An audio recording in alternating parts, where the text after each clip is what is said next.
Critical condition getting worse and worse, communicating into my power with detective constable saying, you know what's happening, don't you? While pulling my ability to kill myself out.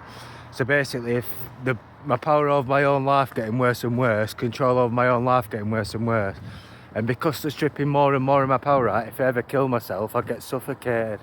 In other words, they pulled all my control or power out. So if I hang myself, the pressure of it, the system will kill me before the suicide does, because they've pulled all my ability to kill myself out. Committing crime against me, talking, relativising or communicating to my power, saying, you know what's happening, don't you? While making threats against my life. So with a magnitude of 1,000 crimes, relativising, you know what's happening, don't you, into the power of my own life, whilst imitating committing crime against me. Crippling, degrading still continue. A significant, massive amount of my power just being stripped out with a detective communicating to me saying, you know what's happening, don't you, whilst committing crime against me, whilst making every single time I've been assaulted and every time I've had a crime committed against me.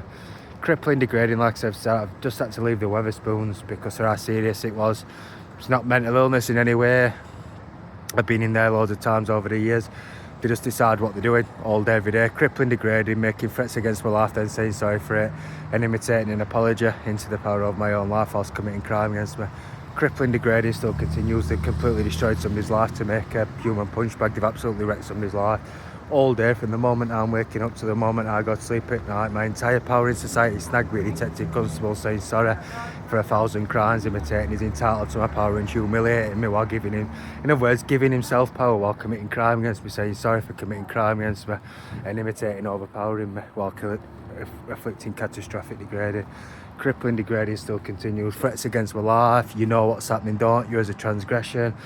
Crippling apology, saying sorry, giving himself power and entitlement to do what he wants. Crippling, degrading, catastrophic internal torture still continues. It pulled out about 70 to 80% of my life. I'm going to say between 60 to 80% of my power has been stripped out and internalised, so that's probably how much of my life I've lost. 60 to 80% of my life's been stripped out with a detective committing crime against me and transgressions talking shit. They've pulled about 60 to 80% of my life out.